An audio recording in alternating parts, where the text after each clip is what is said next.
When somebody else pays part of your advertising bill, that's a great thing, right? Well, maybe. Don't drag your heels and tell me you're running. Don't run me around and say I'm a square. Don't serve me dirt and say it's delicious. Just do better. Just do better.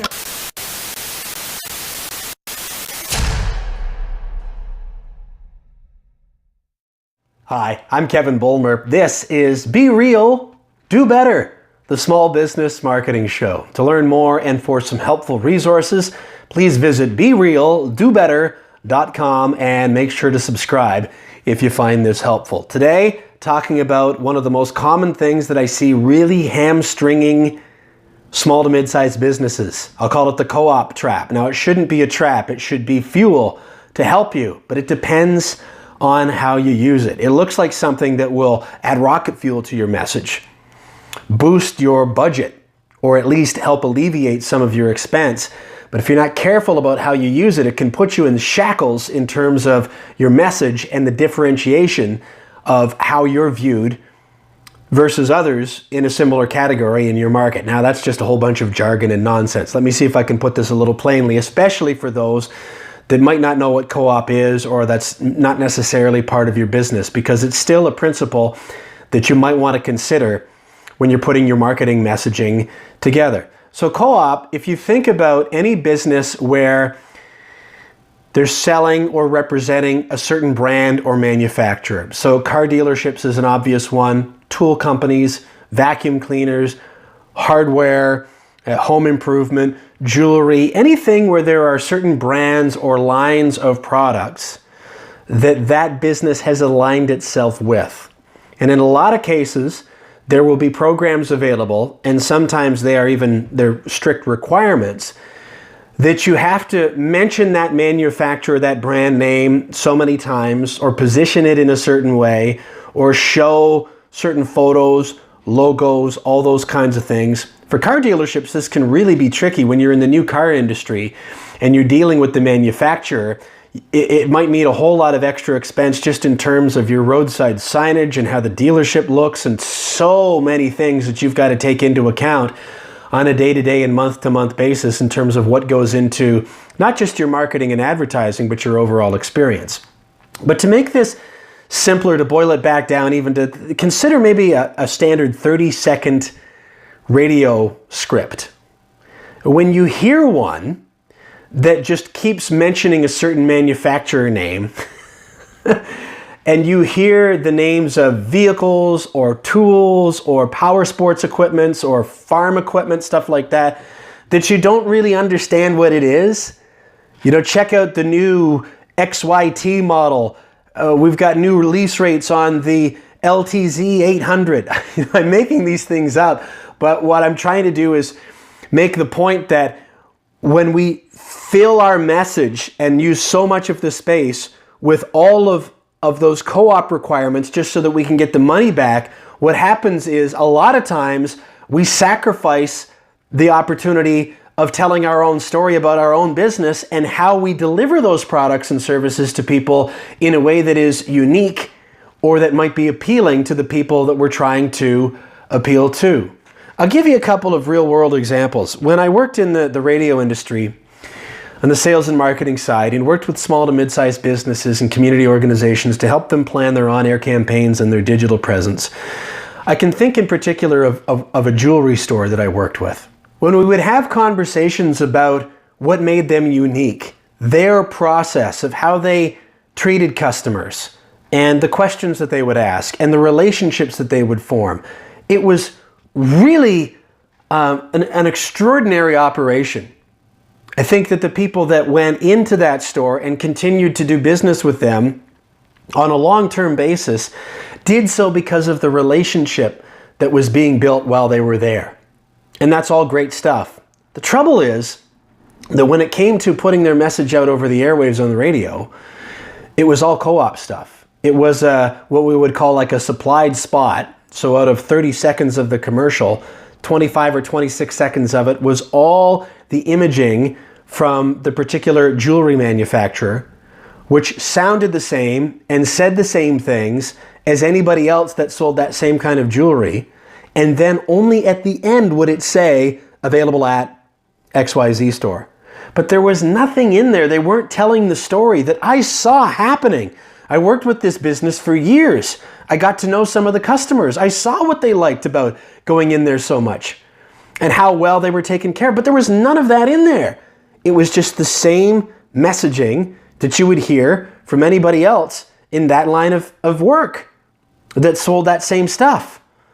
Not that there's anything inherently wrong with those products, of course, except that from a local business level, they weren't giving themselves the opportunity to tell their own story in their own way. It was the same thing with the same business on outdoor billboards. You'd have the whole billboard and 75% of it is taken up with the photo because it has to look exactly a certain way of the co-opt brand, the supplied product from the manufacturer. And then way down, tiny little in the corner where you could barely see it when you're driving by your car is available at. Now, it's better than nothing, of course. You'd like to have your name present so that people can see it. But in terms of what differentiates that particular business about selling that product, none of that story was being told. They're just sort of handing that over to the co-op manufacturer. I see and I hear this all the time. Car dealerships are really, really struggling with this because of how much room they have to make for every single month when the incentives, the monthly incentives kick over from the manufacturers. And to a certain extent, they've got to mention things or show things in a certain way. So if you're in a new car dealership, it can be a challenge to tell your own story and do it in a unique way, which makes it all the more important that when you do buy some of your own commercial time that isn't tied to the co-op specifications, then for goodness sake, don't make it just another car dealership sounding spot with the same cliches and jargon as everybody else does. Tool companies are like this. Power sports, like selling Sea-Doos and ATVs and places like that, where you're just pumping out the name of the manufacturer, but if you're not saying something necessarily about who you are in the local market, then I could also argue, or almost argue, that your advertising is helping, the other business almost as much as it's helping you. It's subjective, but my point is, we boil all this down. There are a few ways that you can make sure that you are telling your story. So the co-op does take up a certain amount of room, and that varies depending on what industry you're in. But it doesn't take up all the room. Choose wisely what you're doing in the rest of that space and tell your own story. Now, on top of that, if you can, it's worth the investment in having some of your own space available to build your own brand, to tell your own story, to differentiate in an interesting and engaging way that's your unique voice, not the manufacturer's voice, but you, the person, the face that I'm going to come in and see, or who I'm going to interact with online, or whatever the case might be. Those two stories may match, and the two stories I mean are the manufacturer and the bigger brand and the local business that serves it. They may match or they may not in terms of day-to-day operation and engagement, but they probably both need to be told. Now, here's the magic weapon that I still see almost nobody using. Even if you are in some version of the co-op trap related to your advertising spend of things like radio and TV and print and some online even, you can always create your own content. You've got to be creating your own content and sharing your story and shaping that in an interesting and engaging manner so that you can start to build an idea, a brand in other people's minds of you, not just putting all your chips over into the corner of that brand manufacturer. What happens when they change? I've seen this all the time. I've worked with power sports dealers who have pulled their hair out because they couldn't control the pricing or the messaging of the manufacturer that they had signed up to represent. And then, after a couple of years, maybe the market corrects itself and whatnot. If you're in the vehicle industry, if you're in the new vehicle industry in particular, you're kind of at the mercy of what they give you. What do you have in terms of differentiating yourself? Because depending on the market that you're in, there's probably somebody else selling the same product as you in that same market, or at the very least nearby. So what differentiates you?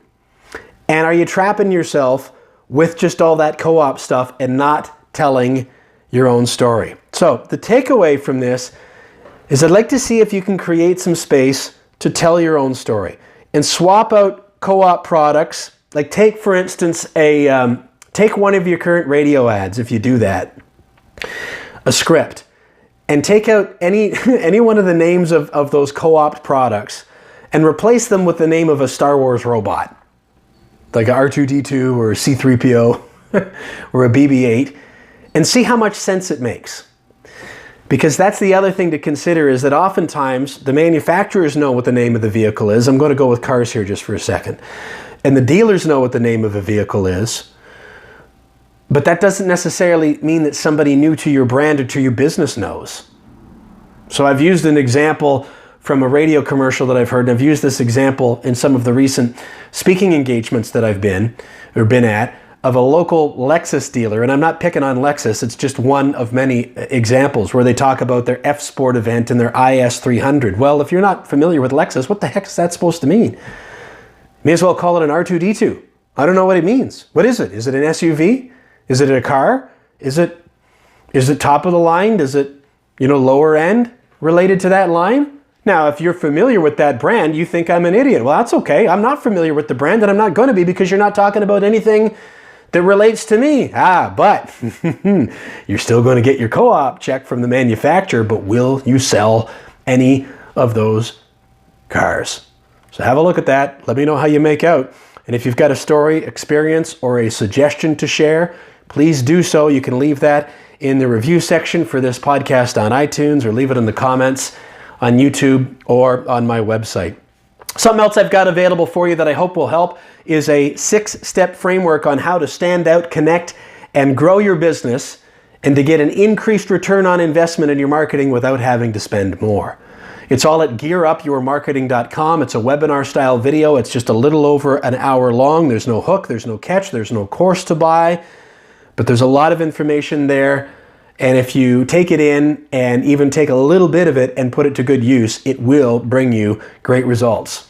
So have a look at that and just let me know how it goes. Let me know what was the most helpful part of it. And I really do hope that it helps. As for this show, I'd love for you to subscribe and join me again next time. Until then, just remember, if you want to do better with your marketing, just be real. Communicate like a human being.